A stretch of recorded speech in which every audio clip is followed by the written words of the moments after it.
wake that ass up. Early in the morning. The Breakfast Club.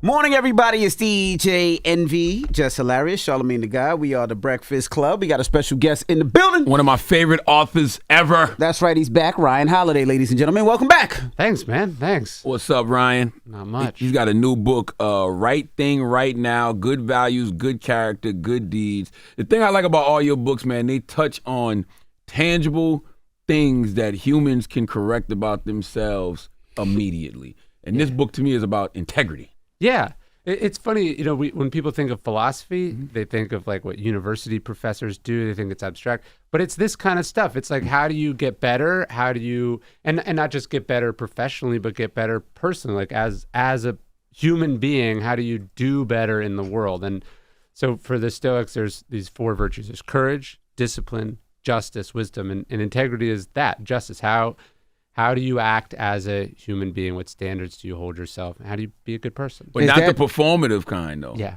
Not virtue signaling, virtue. To me, integrity is what you're doing when nobody's looking.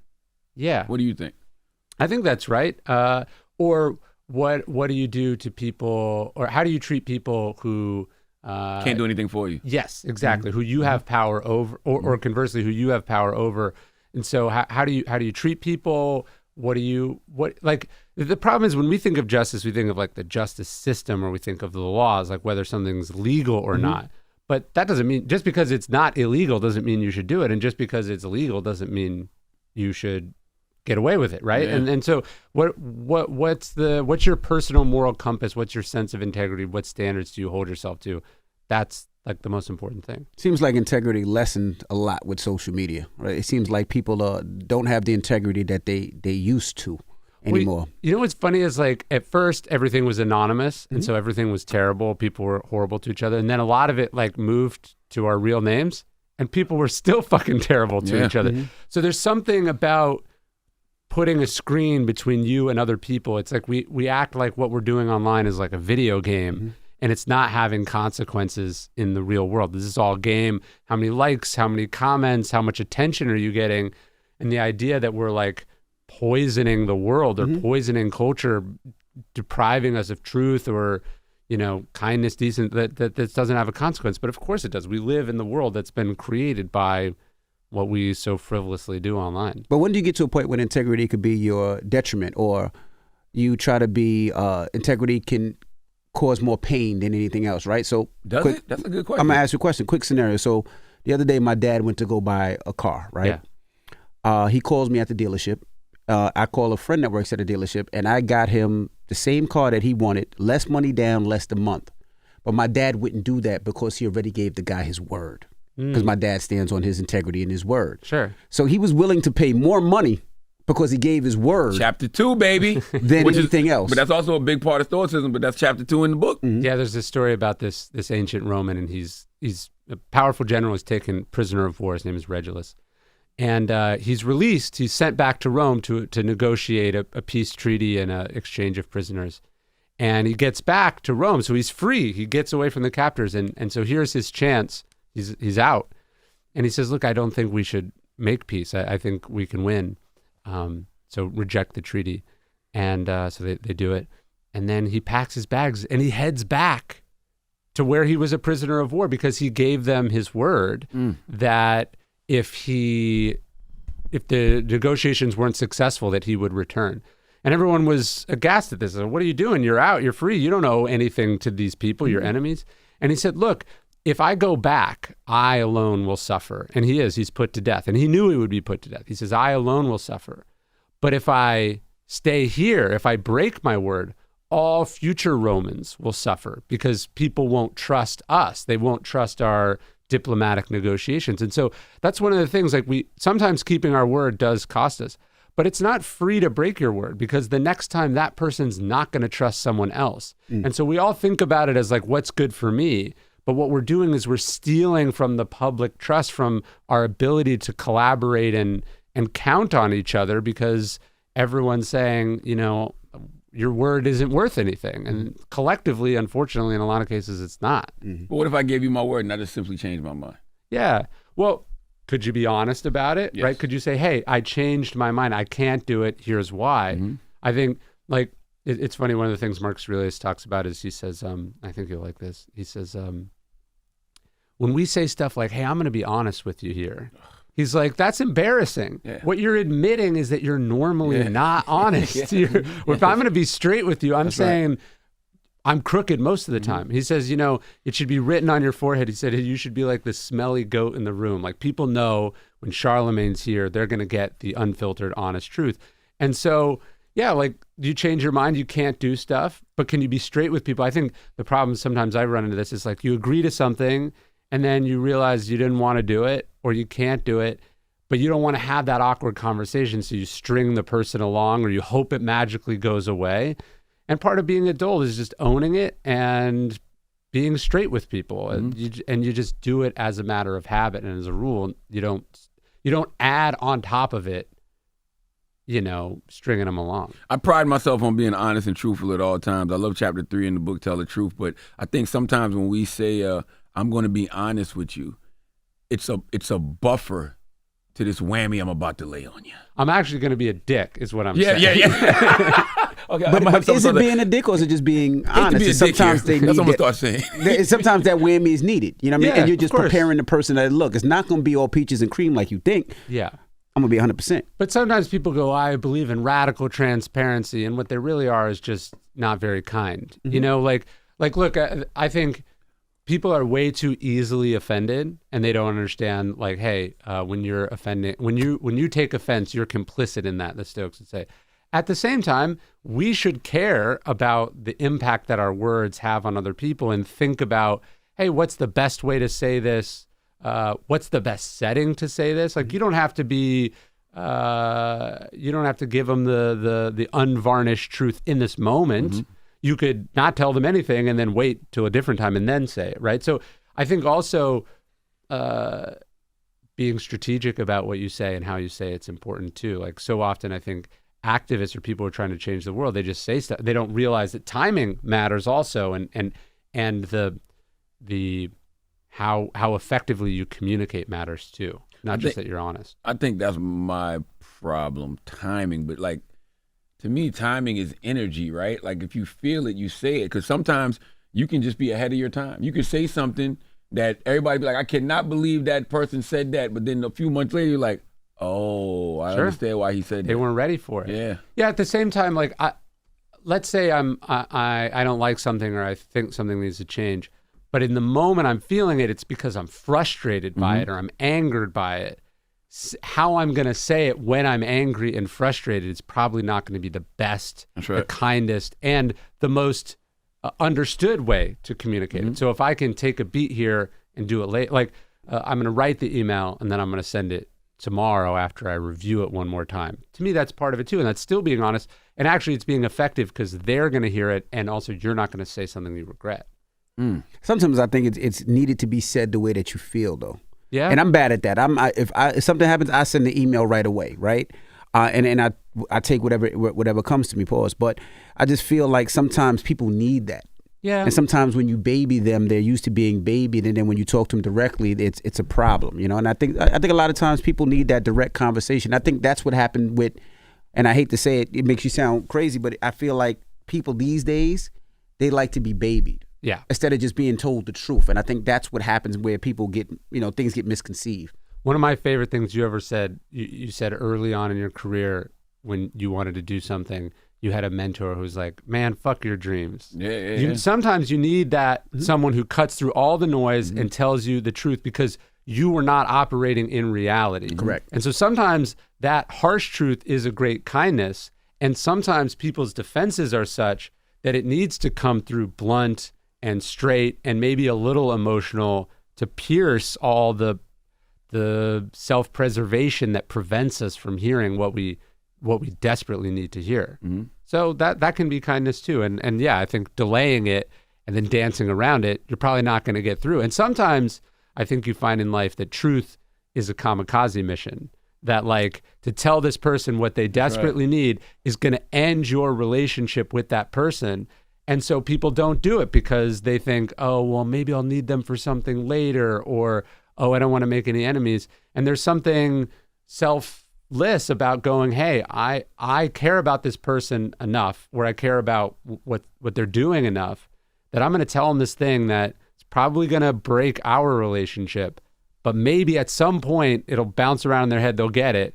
Maybe they'll come around, maybe they won't, but they need to hear this. And this is where courage and justice balance each other out. You got to be brave enough to go in there and say what needs to be said and take the consequences as they are.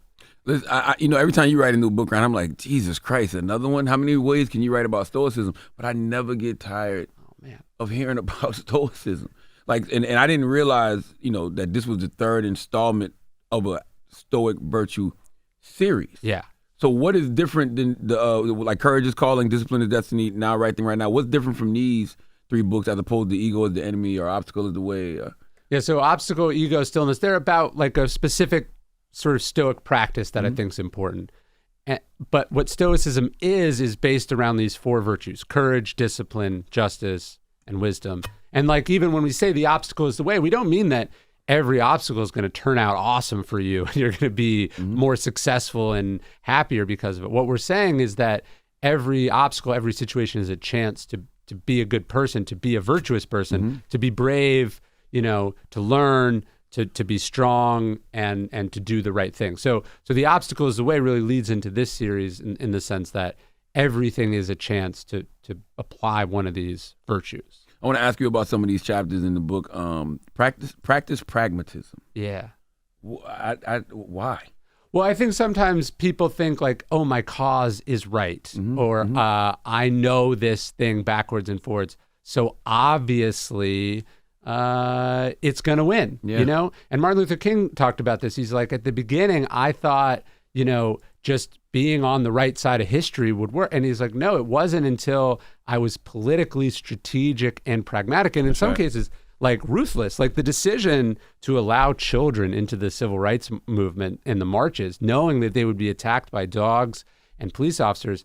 That was a Machiavellian move by Martin Luther King. He understood media and he understood that it would be terrible, but it would also be effective. And I think so often, we just think, oh, we don't like this policy, we're going to get out there and protest.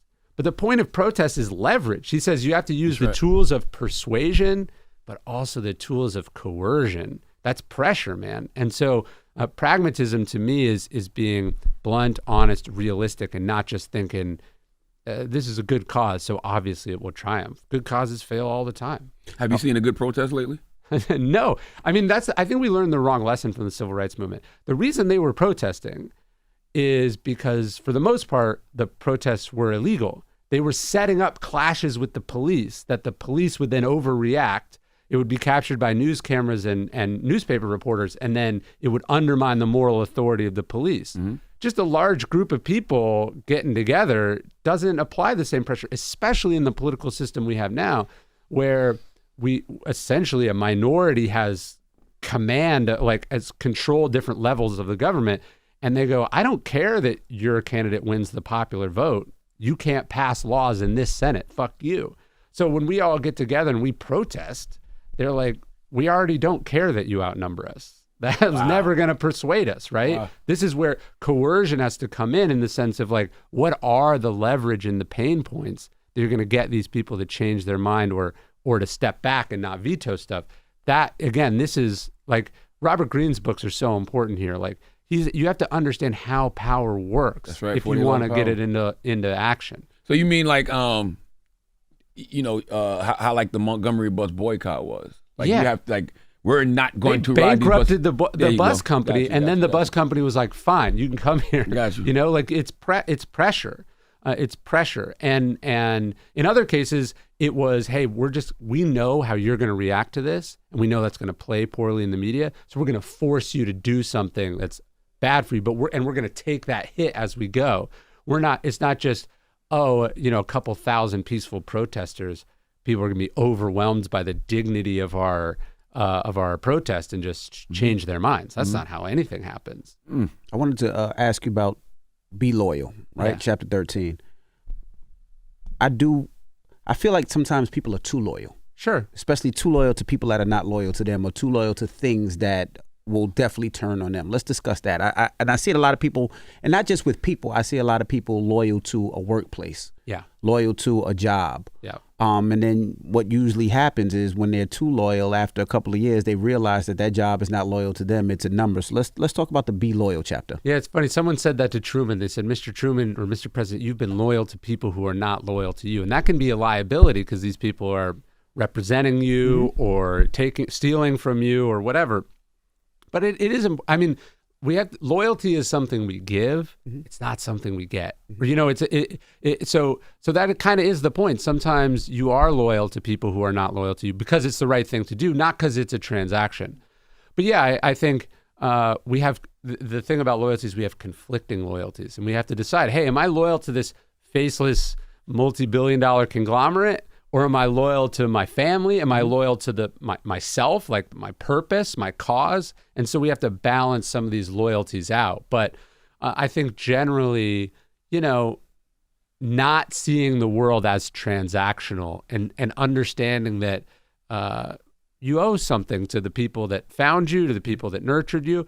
And that doesn't mean you have to work for them forever, but it means if they're being unfairly attacked, you stand up for them, or it means if they're struggling, you help them out.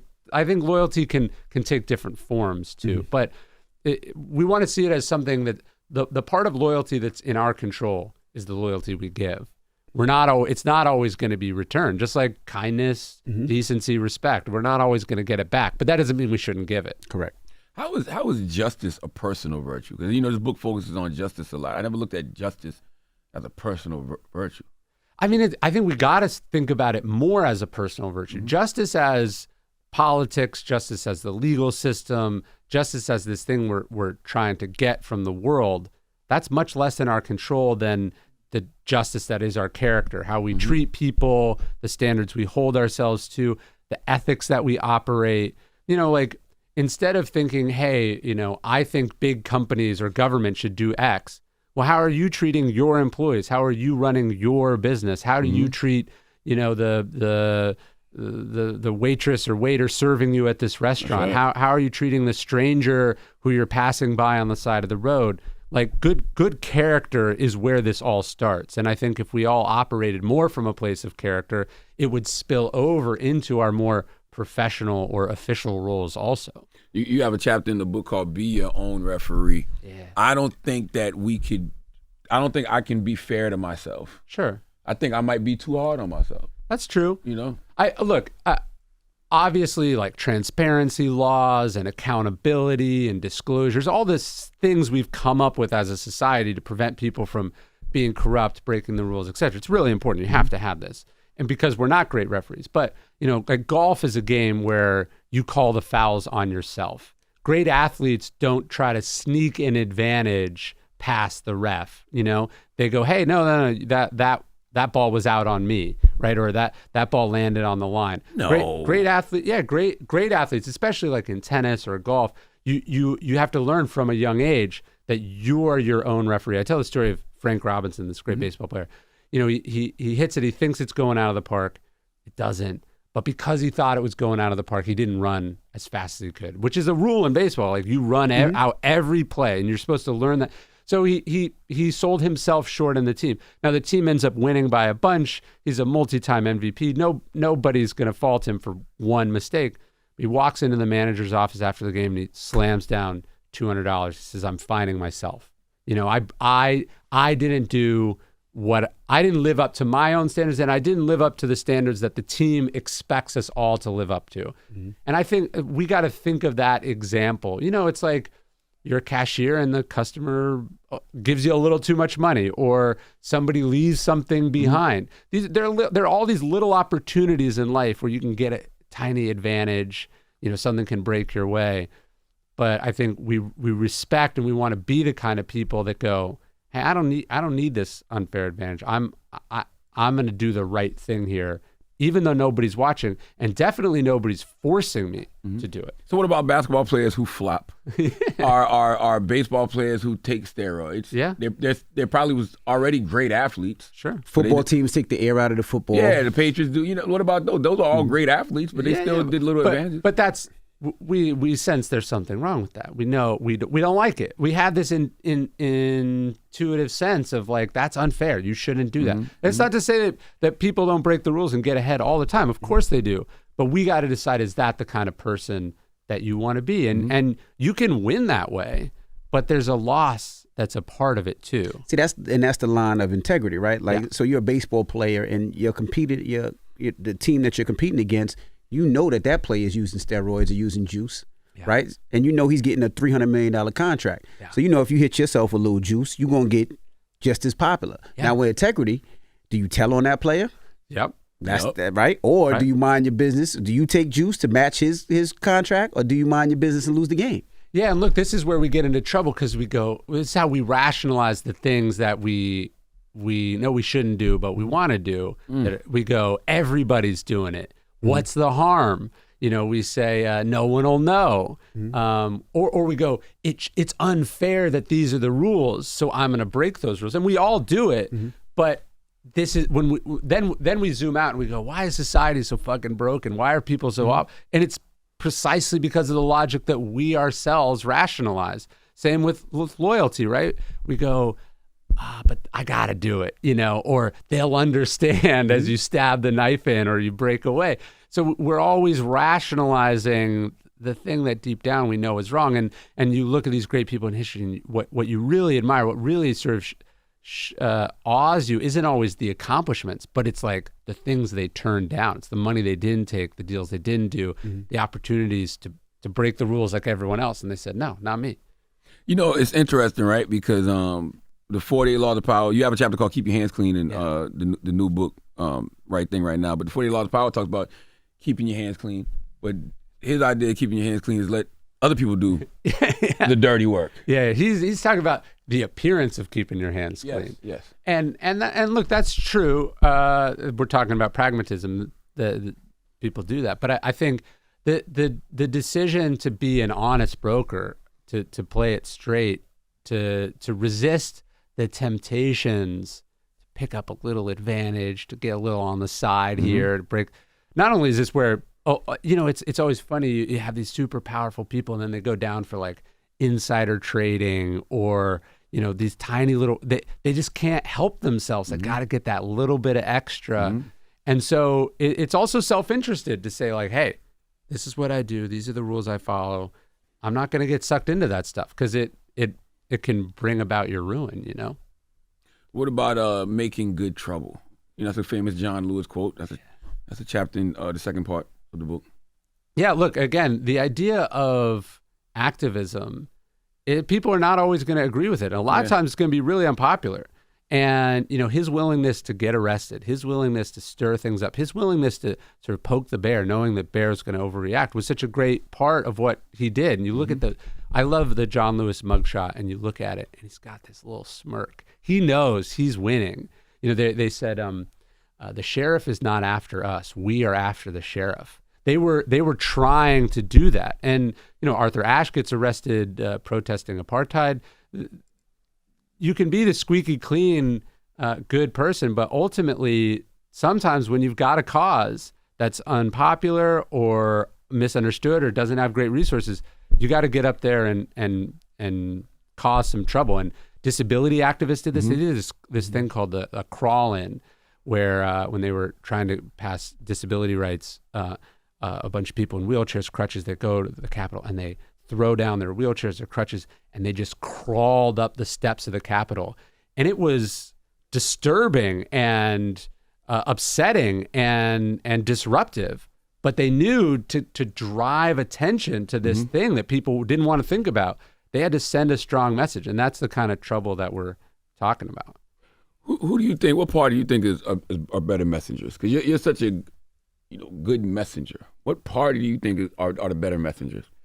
Like Democrats, Republicans? Yeah. I mean, they're both fucking terrible at it. But I think one of the... You don't think Republicans are good at it? Well, I mean, what I would say is that when your message is discriminatory, or when it's easier to be a demagogue than to tell complicated truths about situations. It's easy to say it's these people's fault. If you're not honest, you can say, I can solve this problem in 2 seconds. You can say it's the elites that are doing this. So there's always being the party of opposition and the party of resistance in the sense like we don't want to change things. That's always going to be an easier message than, hey, we got to get a multi-part coalition together and we got to compromise is not sexy. By definition, compromises means both sides are losing. And so, right? Because not everyone's getting what they want. And that's hard to message that like you should give up what you want and you should give up what you want.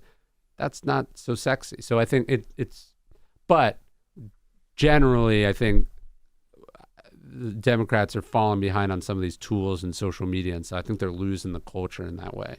It's interesting you say compromise is not sexy because, these parties have to work together in order to get things done for the American people. But I guess when it comes to like winning elections, it's not sexy because somebody has to get the credit for it. Yeah. I was thinking, I've seen some of the stuff you're talking about where you're not endorsing someone in this election. Mm-hmm. I was thinking when I was thinking of the pragmatism thing, look, I get it. Both candidates are I wonder if the message for you is not, hey, I'm sitting it out. Because what you're saying is you can't persuade me, my platform's not available. I think a pragmatic approach would be like, you want me? Here's what I want. Oh, absolutely. Yeah, that's what I like. To me, 100%. That's what the great Lewis Martin or Harvey Milk, what they would go like, here's what my people want and need. If you want my support, this is what you got to do. And I think that's something activists also, they'll condemn stuff and they'll criticize, often people that they largely agree with, but they won't make it clear what they want, reasonable concessions that they want that would bring their support into the coalition. And that's how you get things done. It's not sexy, but that's how you get things done. Yeah, my thing is pointing them in the direction to actually listen to the people. When you actually listen to the people and stop speaking, they speak for folks they never speak to. Yeah. So when you actually start listening to the people, now you understand why your messaging isn't connecting. Yeah. Now you're understanding why you might be passing these policies and legislations that are benefiting people, but they don't even they don't understand why. Yeah. Like they have no, that's why I say their messaging just sucks. The way they communicate sucks. They don't have a real connection.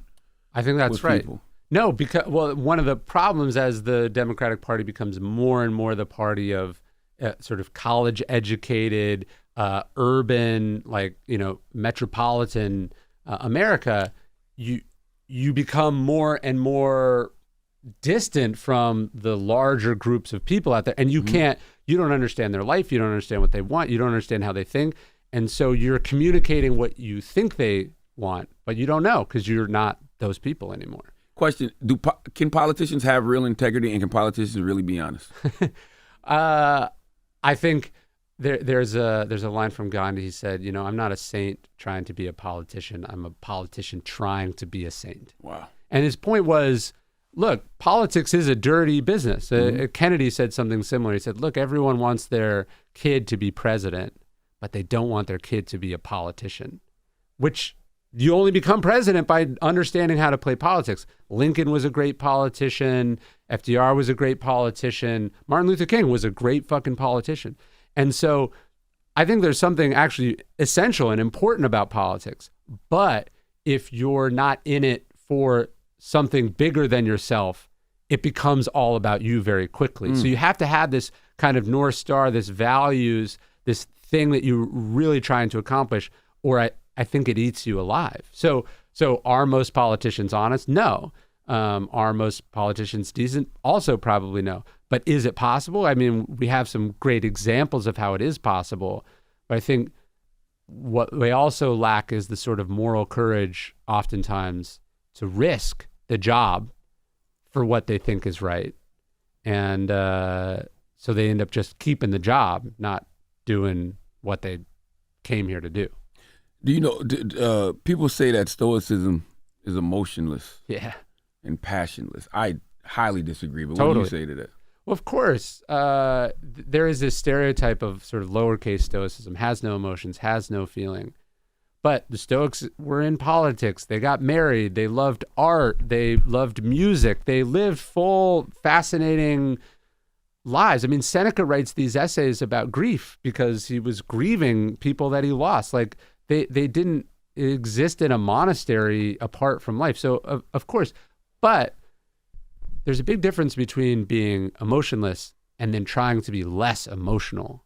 Very rarely am I glad that I got worked up about something, or very rarely does getting worked up about something help me make better decisions or do things more effectively. So feeling the emotion and then being blinded by the emotion or driven by the emotion, these are big distinctions that we got to make. I agree.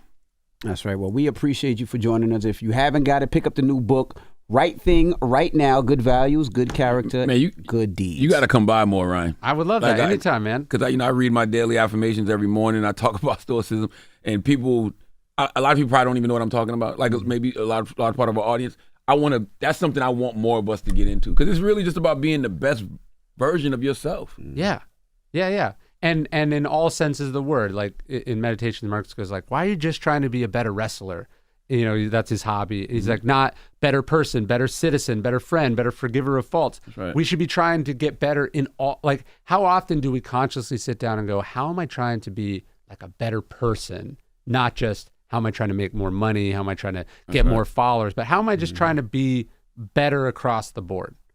And for people who don't know, they should know, but you were Robert Greene's understudy. Yeah, I was his apprentice. He taught me everything about writing, and he's the best. And I talk about this in the book. Like, when you have someone who mentors you, who opens doors for you, they make it happen for you, you really can never pay them back. But what you can do is pay it forward, help the next person. And that is also this idea of just like, we're all here because people opened doors for us, taught us things, took care of us when we were little. We can't pay those people back, but we can be that for other people. And thinking about, like, we're talking about sports, I'm fascinated with Greg Popovich. Greg Popovich has the greatest coaching tree in the history of sports, right? He's not just one of the... Becky Hammond, Steve Kerr, Mike Brown, like almost like something like 50% of the NBA has been through his system at some point, or like multiple head coaches. And what's so cool about it is, like, most of them don't look like Greg Popovich. He's not making little Greg Popovich clones. Right. He's helping different people become what they're capable of being, because somebody did that for us. And so how do you, when you look back on your life, you're not just going to be like, I made this much money, I was this popular. You're going to say, look at all these people. Like Jackie Robinson's tombstone says, a life is meaningless except for its impact on other lives. I totally agree. Absolutely. I totally agree. If you're a tree that didn't bear no fruit, what kind of tree were you? That's fucking good, man. Yeah. That's right. And Greg Popovich, he still gets busy in basketball too. I seen a video yesterday, him playing basketball at this age, and he was getting work in too. I couldn't believe it. Like, it was crazy. I'll bust his ass. I was talking to the Spurs about that. Not. I was talking to the Spurs about that, and they were like, no, it's not just the coaches. They're like, we like, our former head of sales is now here. Our social media interns are now here. They think as an organization, not just like, how do we succeed, but how do we help people come here and then become whatever they're capable of being. Maybe you work there for 20 years, or maybe you work there for 2 years and then you go do something else. But like, the idea of like, how do you just help as many people as possible in your life?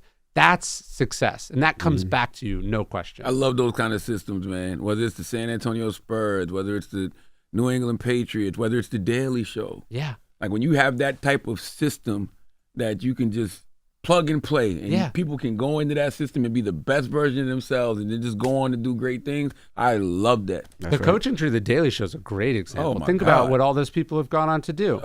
Jon Stewart, right? But then you got, for what he built and that system they built, the showrunner over there, Jen, the Stephen Colbert, the John Oliver, Samantha Bee, Steve Carell, Hassan, Trevor Noah, Hassan Minaj, Michael Che. Like, it's just, it's insane. It's unbelievable. Yeah. Nah, it's unbelievable.